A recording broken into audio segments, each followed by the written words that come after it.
자, 민사소송법 기초 오늘 좀 할게요. 제가 이 강의를 개설한 이유는 그렇습니다.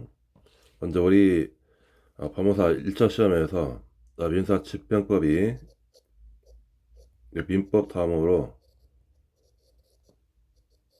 점수 배점이 많은 과목입니다. 70점으로 해가지고 출제가 이루어지는데요. 민사집행법을 정확히 배우려면은 먼저 민사에 관한 내용들을 숙지한 다음에 민사소송법이라는 내용들도 알고 있어야 돼요.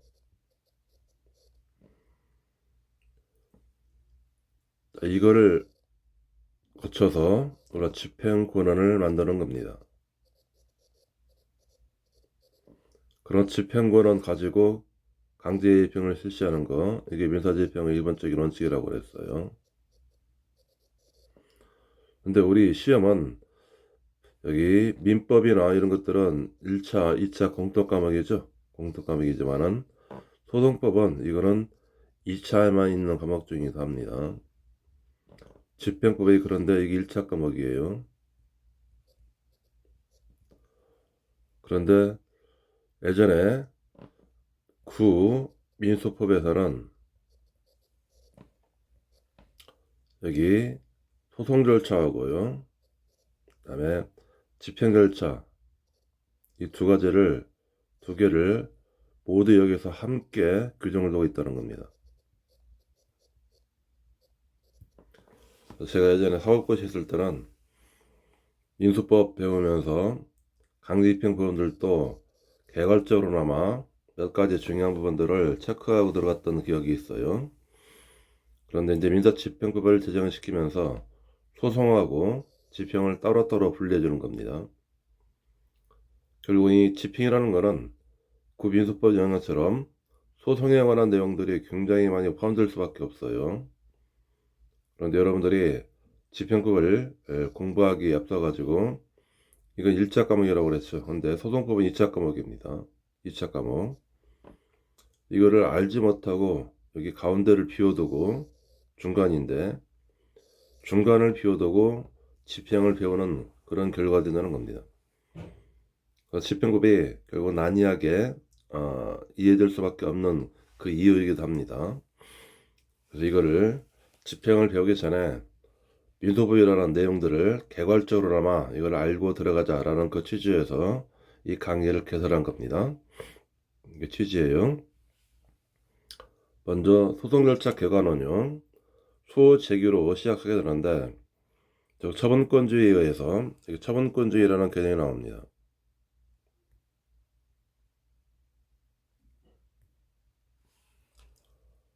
그런 처분권주의에 의해서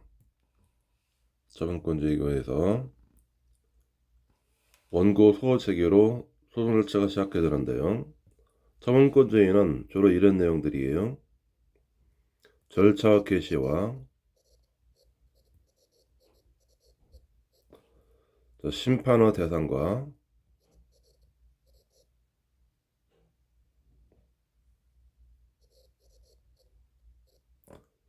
심판의 범위, 또 절차의 종결, 이런 것들을 당사자의 처분에 맡긴다는 겁니다. 처분권주의예요.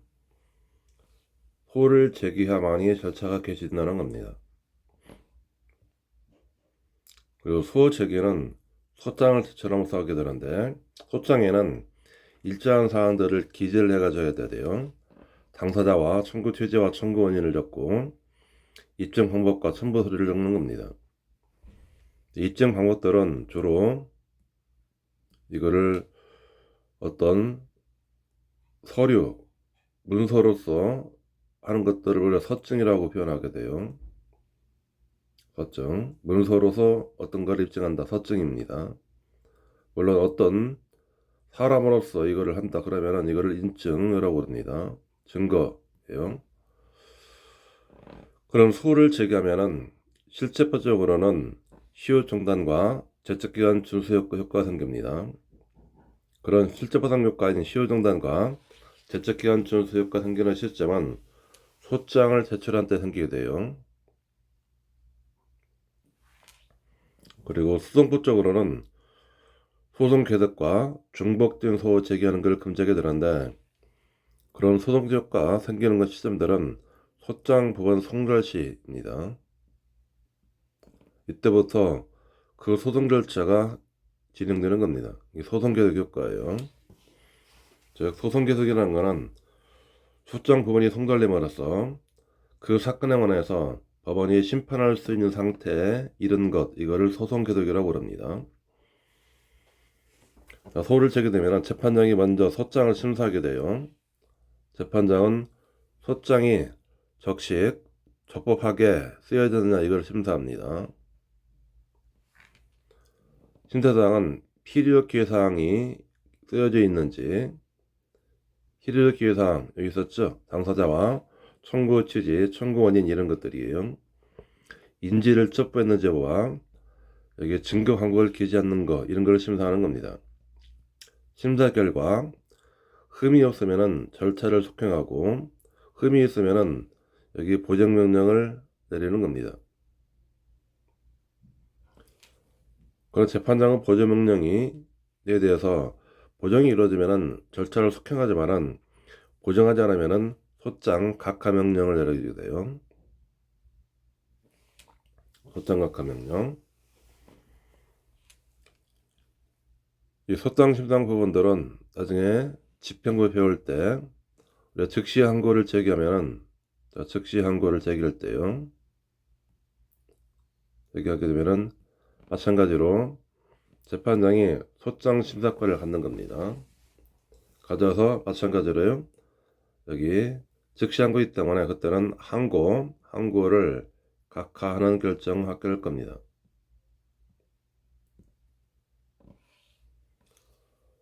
그런 소장을 심사하게 가지고 여기 피고에게 소장 부분을 송달시킨다고 그랬어요. 그리고 피고로 하여금 답변서 제출하도록 이거를 고지해 줍니다. 통상적으로 30일 이내에요. 한 달 이내 30일 이내에 답변서를 제출하시오라고 고지해 줍니다.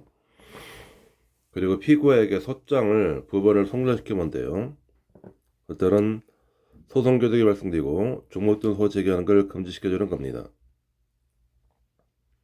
그 밖에 법원에서는 소송 요건을 조사하게 되는데요. 먼저 소송의 적법 여부를 판단하기 위해서 그 소송 요건을 조사하게 됩니다. 소송 요건에 흠결이 없으면 절차를 속행하고, 소송 요건에 흠결이 있는 경우에는 보정할 수 없거나 보정을 하지 않으면 소 각각 판결하는 겁니다. 보정명령, 보정할 수 있는 흠이면 보정을 하도록 되어 있고요. 그리고 만일 소가 관할 위반을 해서 제기된 소의 경우에는 소송 경제를 위해서 이선결정을 합니다. 관할 있는 법원으로 사건을 넘겨주는 겁니다. 그런 소송 요건들은 항변 사항을 제외하고는 대부분 법원에서 직권으로 조사할 사항들이에요.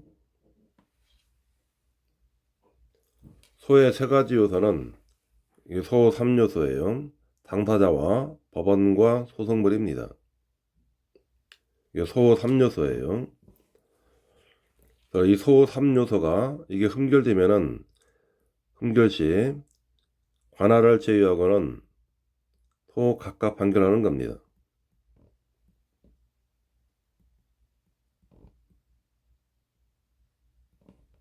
우리 관할의 경우에는 여기 관할 위반은 각하 판결하지 않고 소송을 이송 결정하는 것이 원칙이라고 그랬어요.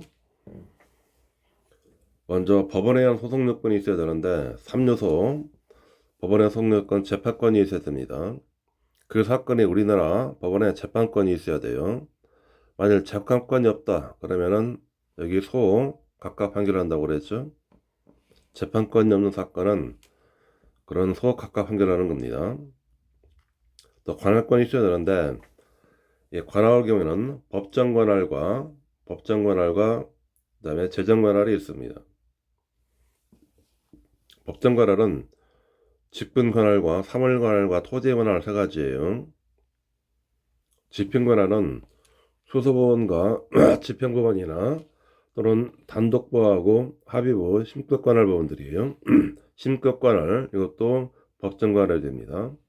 사물관할은 그 사건에 관해서 단독 판사가 심리할 것 사건인지 또는 합의부가 심리할 사건인지 이유를 정하는 겁니다.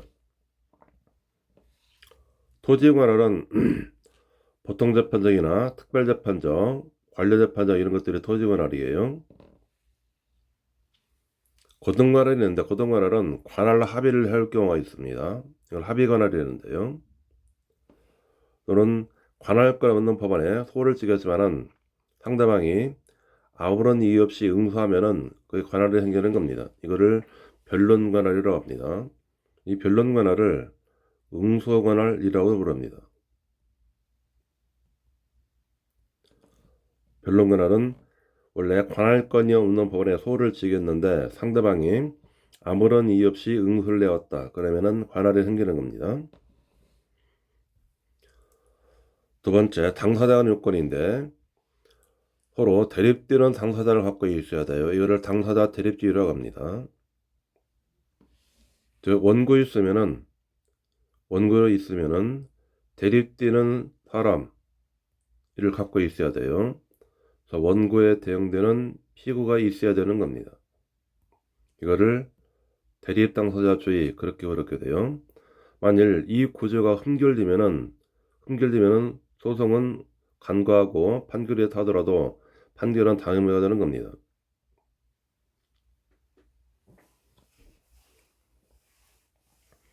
그리고 당사자가 확정되어야 되고요.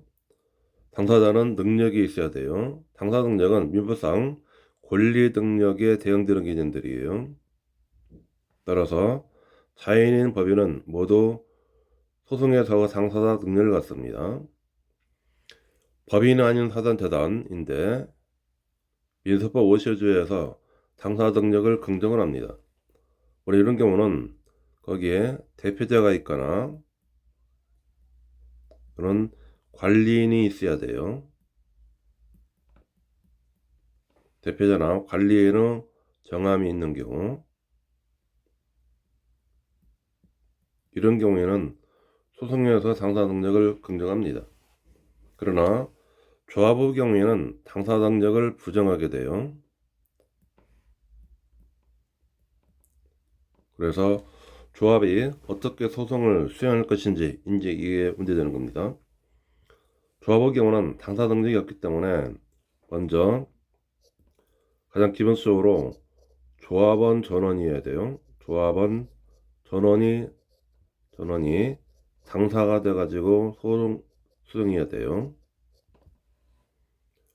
또는 거기에 업무집행 조합원이 있으면은 업무집행 조합원 이 사람에게 소송을 맡기는 겁니다. 이거를 소송신탁이라고 합니다.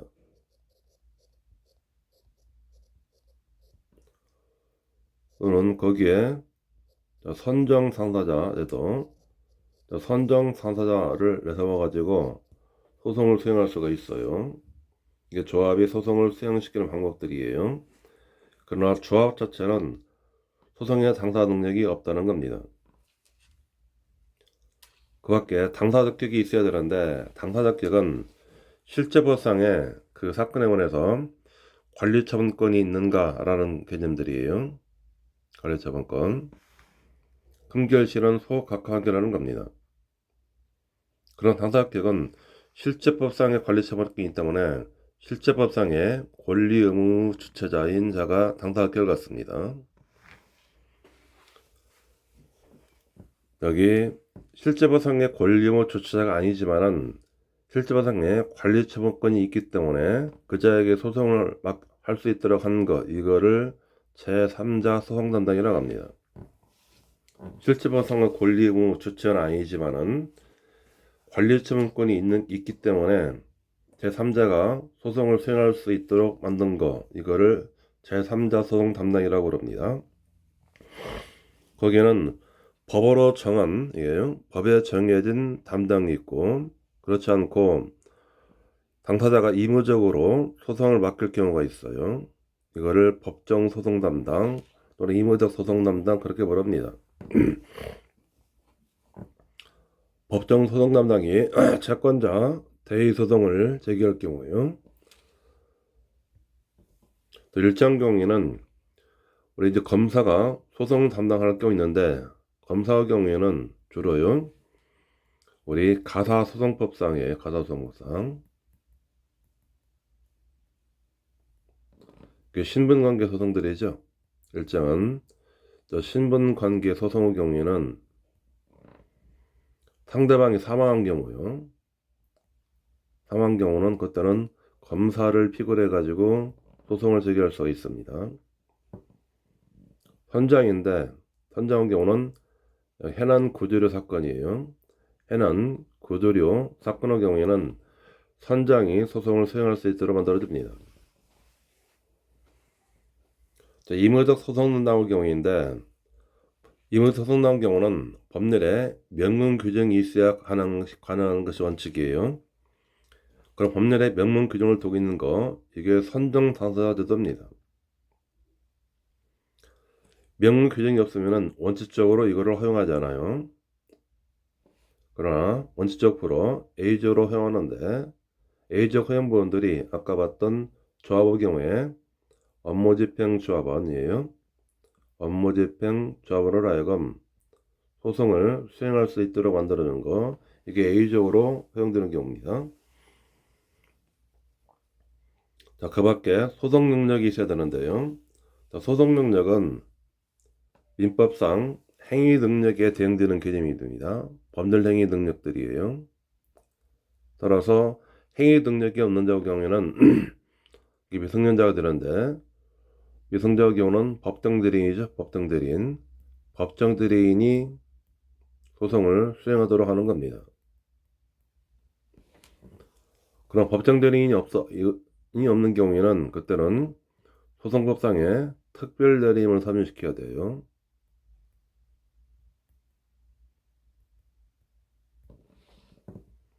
그 밖에 변론 능력을 갖고 있어야 돼요. 즉 재판장에 나가가지고 어느 정도 자기 주장을 할 수 있는 그런 종류의 능력을 갖고 있어야 되는 겁니다. 또 소송 대리인데 법정 대리가 있고 의무 대리가 있어요. 의무 대리의 경우에는요, 여기 변호사에게 소송을 대리시키는 겁니다. 소송임은 변호사만 가능합니다. 법정 대리인데 여기 실제 포상 법정대리인이 있다고 그랬죠. 실제 포상 법정대리인이에요. 미성자면은 법정대리인이 있어야 된다고 그랬고요. 법정대리인도 없다 그러면은 특별대리인을 선임시켜서 하는 겁니다. 여섯 번째, 소송을 위한 요건이 있는데, 민사소송의 종류는 세 가지가 있죠. 이행호소, 확인회소, 형성호소가 돼요. 셋 중에 하나입니다. 이게 민사소송의 종류예요. 그리고 이런 소에는 반드시 소의 이익이 있어야 돼요. 만약 소의 이익이 없다 그러면은 마찬가지로 소 각각 판결을 하는 겁니다. 여기서 각종 소에 공통된 소이익이 있는데 이거를 권리보호 자격이라고 합니다. 여기는 먼저 서로서 구할 수 있는 구체적인 권리나 법률 관계여야 됩니다. 이거를 법률적 정성이라고 합니다. 서로서 구할 수 있는 구체적인 권리 또는 법률 관계일 것. 그 다음에 두 번째가 제소 금지 사유가 없어야 돼요. 법률상 계약상에 제소 금지 사유가 없을 것. 즉 부제소 특약이 있다 라든지 중복되는 소를 제기한다든지 또는 제소 금지 사유 있으면은 이런 제소 금지 사유가 되는 겁니다. 부제소 특약의 경우는 당사자끼리 어떤 사건에 관해서는 소를 제기하지 않기로 하는 합의입니다. 중복된 소를 제기하는 것을 금지시킨다고 그랬고요. 그리고 세 번째가 제소 장애 사유가 없어야 돼요. 즉 간이하고 특별한 구제 절차가 있는가 하는 겁니다. 만일 간이하고 특별한 구절자가 따로 있는 경우에는, 존재하는 경우에는 이 절차를 이용하지 않고 소를 제기하면은 이거는 소의 이익이 없다는 겁니다. 그리고 네 번째, 원고가 동일선고 내에서 이미 승소, 확정 판결을 가진 것이 아니어야 돼요. 이미 이 사람이 승소 판결을 받으면은 같이 소를 제기하면은 그 소는 권리보익이 없게 되는 겁니다. 그리고 최종적으로 신의측 기반의 소 제기가 아니어야 돼요. 이게 모든 소의 공통적인 소의 이익이에요. 이게 암기할 때는 소, 금장, 승신 그렇게 암기하는데요. 5가지예요.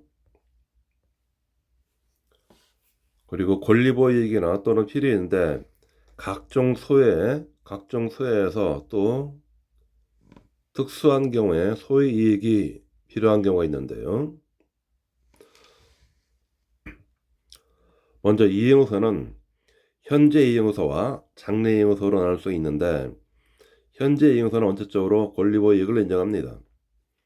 그러나 장래 이행소를 지킬 경우에는 반드시 미리 청구할 필요성이 있어야 돼요. 이 개념은 알고 있어야 돼요. 장래 이행소는 미리 청구할 필요성이 있어야만이 그 소가 접하게 되는 겁니다. 확인회소의 청구적격, 확인회소 청구적격, 이게 대상적격인데 현재의 권리관계를 대상으로 삼아야 돼요. 현재 권리관계. 따라서 권리관계가 아닌 사실관계에는 대상적격이 없다는 겁니다.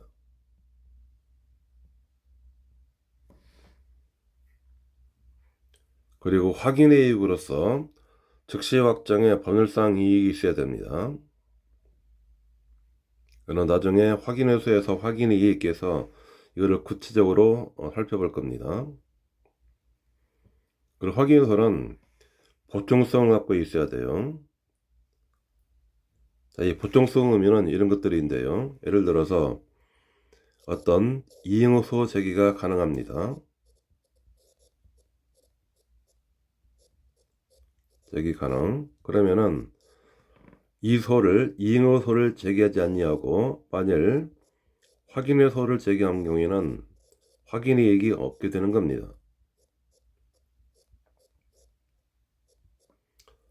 마찬가지로 형성호소 마찬가지예요. 형성호소의 제기가 가능한데 이 소를 제기하지 아니하고 확인의 소를 제기하고 있다. 그럼 마찬가지로 확인의 이익이 없는 겁니다. 이거를 보충성이라고 합니다. 보충성은 즉 이행소나 형성소를 제기할 수 없을 때 그때 최종적으로 제기할 수 있는 거 이거를 보충성이라고 합니다. 형성소 경우는 법률 규정에 의한 법률 규정을 두고 있어야 돼요. 이거를 형성호소 법정주의라고 합니다.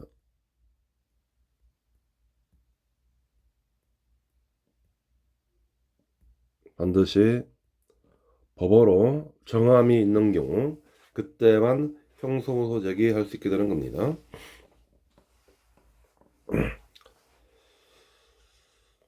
소송물리론인데 이거는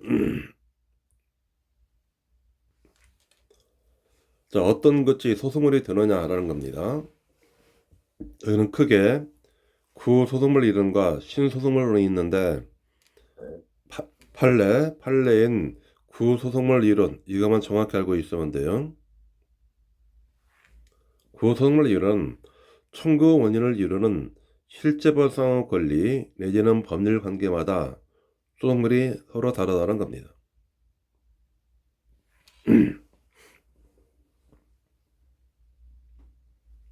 예를 들어서요.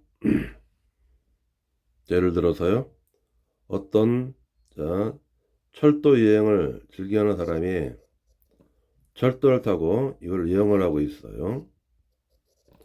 근데 철도가 이게 사고 나가지고 그 사람에게 신체에 어떤 손상이 있다는 겁니다.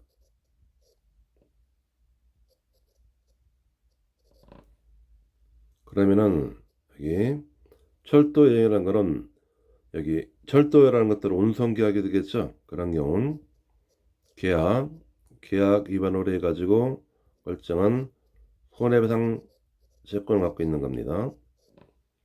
또는 사고 이유이기 때문에 사고 이면은 이거는 불법 행위로 인한 손해배상이 있다는 겁니다.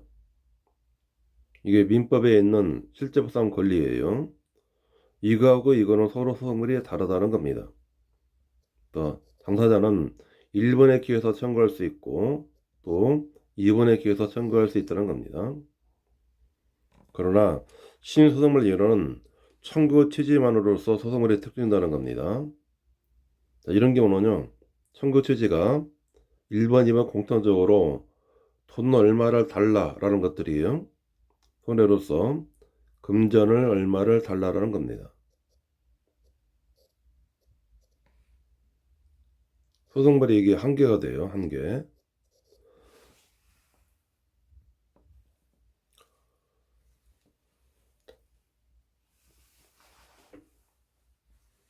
신고 이론의 차이 이런 것들은 이건 안 보셔도 되고요. 이런 소송을 동일 여부가 주로 먼저 하는 경우에는 중복된 소원 제기하는 것 금지시키는데 중복사서 금지는 요건이 세 가지예요. 당사자가 동일해야 되고 소송물이 동일하고 전서 계속 중 호소 제기하는 겁니다. 소송물이 같으면은 이거죠. 소송물이 같으면은 중복사서로 오는 겁니다. 기판력도 작용할 때 소송물이 같으면은 기판력이 작용하게 돼요. 제소금지도 소송물이 동일하면은 같은 소를 또 제기하는 것을 금지시켜주는 겁니다. 그 밖에 병합된 소송에서 요건이 있는데요. 먼저 병합이라는 것들은 이런 것들이에요. 예를 들어서 갑이 을을 상대로 어떤 소를 제기했는데 청구를 여러 개 하는 거, 이거를 병합이라고 그럽니다. 이거를 소의 객관적 병합이라는 용어를 씁니다. 여기 A 청구도 하고 또 B 청구도 함께 하는 거, 이거를 청구의 객관적 병합이라고 합니다.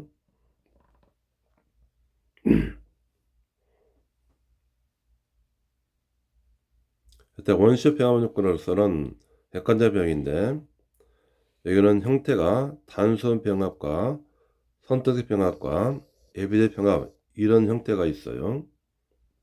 단순 병합은 여기 A 청구하고 B 청구 두 가지 A와 B 관계가 어떤 관계가 없다는 겁니다.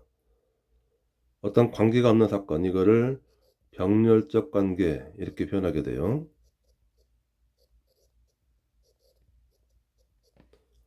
전적으로 사건이 두 가지 사건을 청구하는 겁니다. 선택적 병합은 청구를 하면서 A 또는 B 이렇게 청구하는 것을 말하게 돼요. 둘 중에 하나 심판해 달라는 겁니다. 예비적 병합은 사건의 손익성을 부여하게 돼요.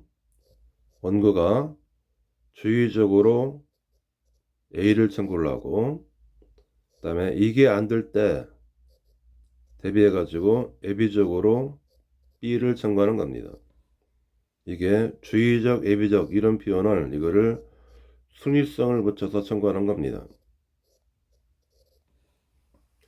이거는 선택적 병합이라고 그랬죠. A나 또는 B 둘 중에 하나 해주십시오. 이게 선택적 병합이에요. 예비적 병합은 두 가지 사건에 관해서 순위를 붙여가지고 주의적으로는 A 사건이고 예비적으로는 B 사건입니다. 이거를 심판을 구하는 형태가 돼요.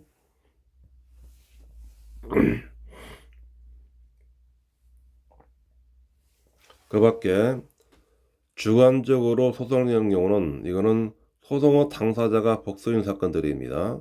그거를 다소 당사 소송이라는 겁니다. 원고가 사소이든 피고 사소이든 이거 상관없게 되는 거예요. 이런 공동소송 경우에는 통상 공소성과 필석 공소성이 있게 되는데 그런 구별 기준은 실제보상의 관리처분권이 있는가 해봅니다. 그리고 통상소송 경우에는 반드시 합일 확정을 필요하지 않는 사건들이에요. 그러 반대로 합일 확정 필요한 사건들은 이거를 필수적 공동유라고 합니다. 통상소송 경우에는 공동소송인 독립원칙이라는 개념이 있습니다. 이걸 통공, 필공 앞으로 그렇게 볼 겁니다. 통상소송은 서로 간에 어떤 사건을 합일적으로 해결할 필요가 없다는 겁니다. 통상소송 경우에는 공동성인인 각자가 단독으로 자기 소송 수행권을 갖고 소송 진행권을 갖습니다. 그러나 필공의 경우는 반드시 그들이 함께 절차를 진행시켜야 함께 심판을 받아야 돼요.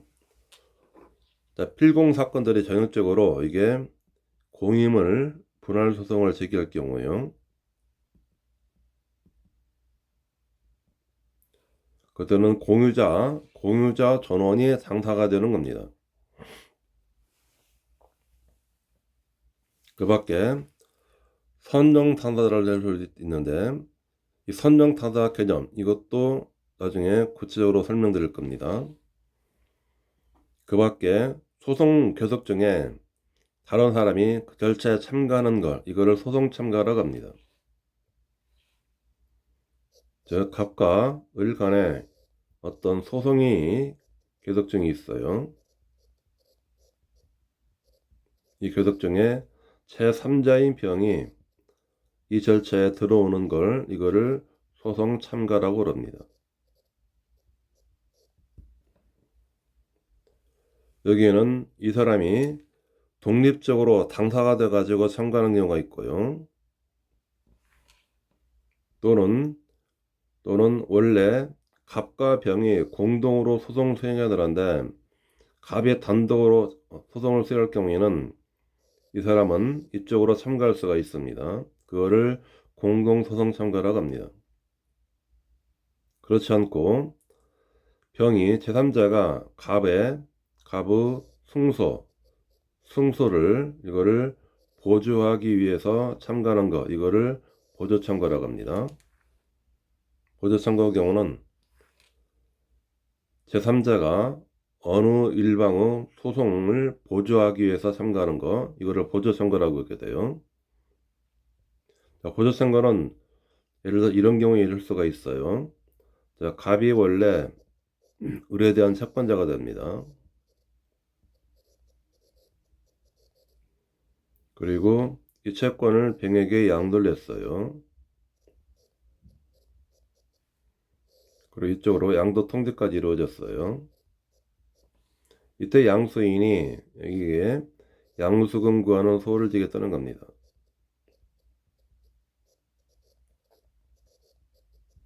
청구했을 때 만일 이 채권이 존재하지 않으면 양수금 청구서는 청구 기각이 되는 겁니다.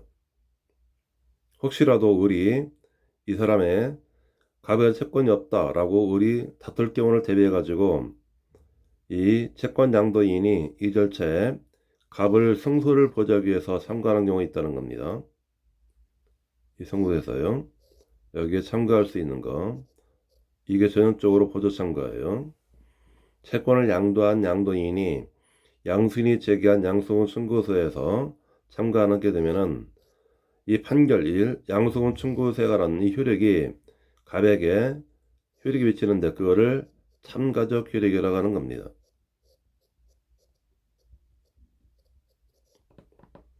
보조 참가의 경우는 참가적 효력을 받게 돼요. 이런 기판적이 아닌 겁니다. 그러나 공동소송 참가나 여기 독립참가의 경우는 판결료를 받습니다. 이런 소송 참가할 경우에는 먼저 전적으로 타인 간의 소송이 계속 중이어야 되고요. 그리고 참가 이유와 참가 신청을 해야 돼요. 그 당사 참가있죠. 이게 당사 참가인데 그때는 참가 취지도 써야 되는 겁니다. 요건이에요.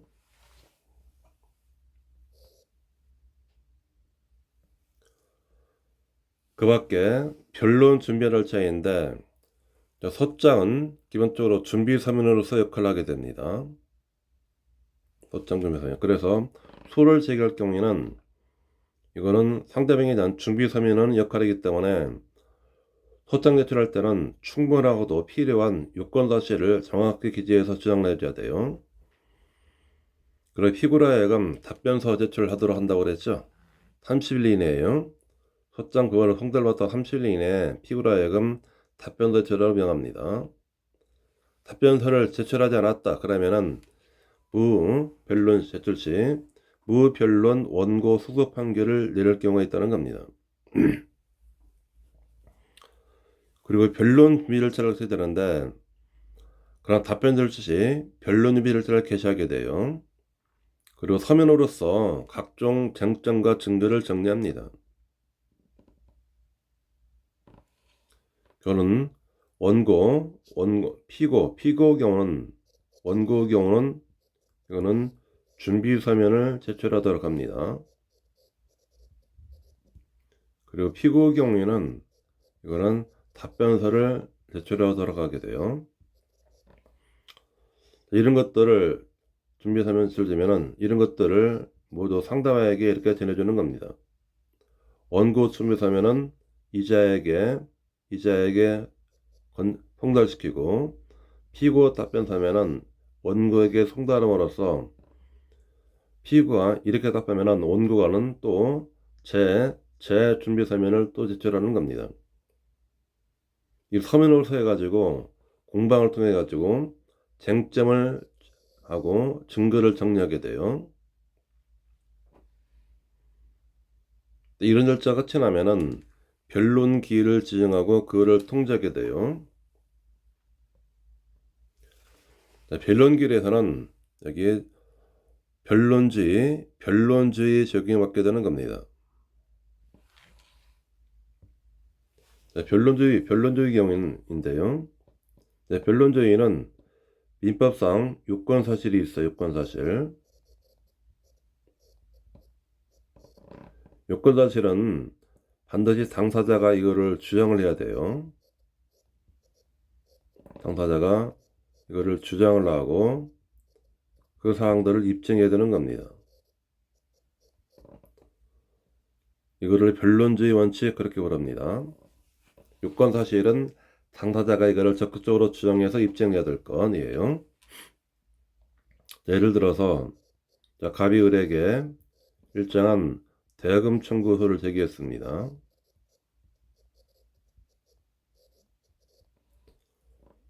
그런 경우에는 요건사실이 권리 발생사실이 있을 겁니다.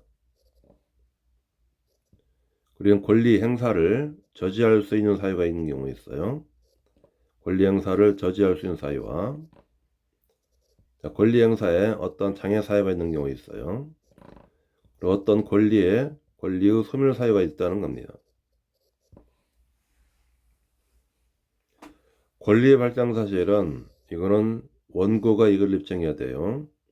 원고는 피고에게 돈 빌려준 사실 이걸 입증해야 되는 겁니다. 그런 경우는 이 세 가지 사유들은 피고가 이걸 입증해야 돼요.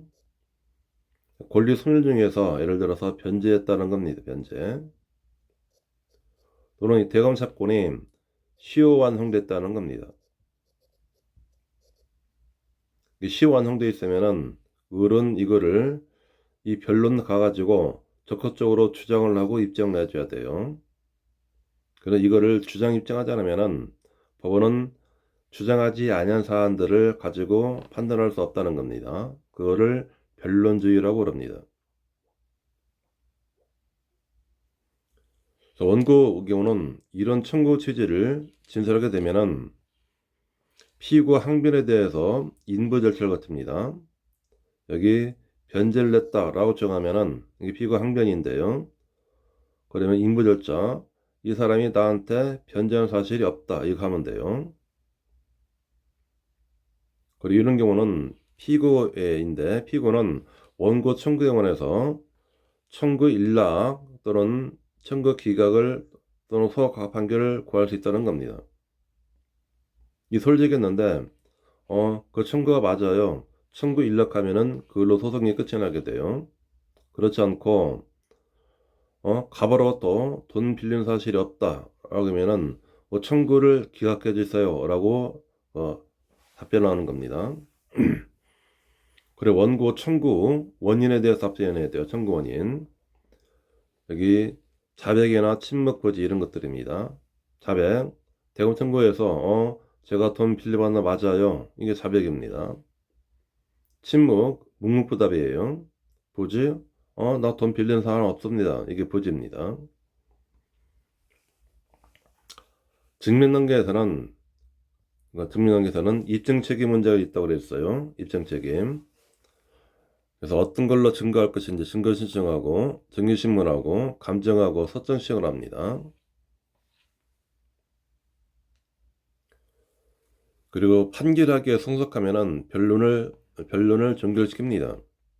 일반적으로 변론의 경우에는 변론 준비열차를 가지고 변론 제1기일 이렇게 잡고요. 그리고 또 제2기일 두 번째 기일 났습니다. 최소한들은 변론 3기일까지 가는 것도 실무예요. 복다 사건들은 변론 4기일까지 가는 경우가 있습니다. 변론 1기일 끝나면은 다음 기일까지는 또 한 달 경우예요. 약 1개월 정도. 이것도 약 1개월 정도 이렇게 시간을 줄줄 끌게 돼요. 복다 사건은 4개월까지 갑니다. 기본적으로 3개월까지 가는 것들이 기본적인 사건들이에요. 그리고 그 사건이 다 정리돼 가지고 누구 주장이 맞다라고 하면은 그때는 판결서를 작성해 가지고 판결을 선고하게 돼요. 판결을 선고라는 것들은 판결 선고기일을 잡아 가지고요. 변론기일이 끝이 나면은 마지막 변론기일에서 이 사건의 판결은 어느 때 선고합니다라고 선고기일을 이거를 알려줍니다. 선고기일에 판결문에 주문을 낭독하는 거 이거를 선고라고 합니다. 이처럼 판결은 반드시 선고기일에 선고를 해줘야 돼요. 그리고 판결을 성달하게 되면 그때부터 상소기간이 진행되는 겁니다. 상소기간은 2주예요. 2주. 만약 판결서 성달 후 2주 내에 다투지 않으면 판결이 그대로 확정됩니다. 그럼 확정 판결이면 나중에 재심이나 또는 추후반 상소는 가능합니다.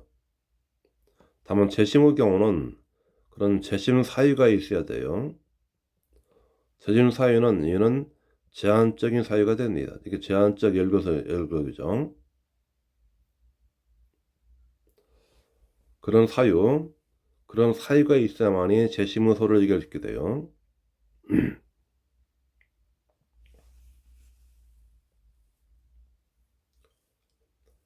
상소 경우에는 일반적으로 상소할 때 상소 이익이 있어야 돼요.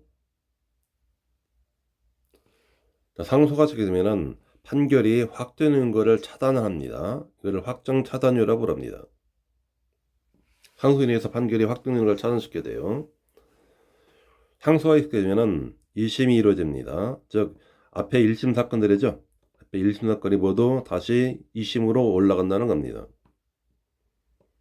그런 항소를 취할 수 있고 일정 규는 부대 항소 제기할 수 있어요.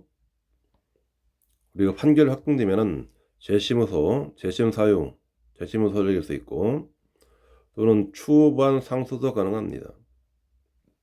이 추후반 상소 기본은 상소 제기간 2주라는 것들을 그런 당사자의 그런 책임질 수 없는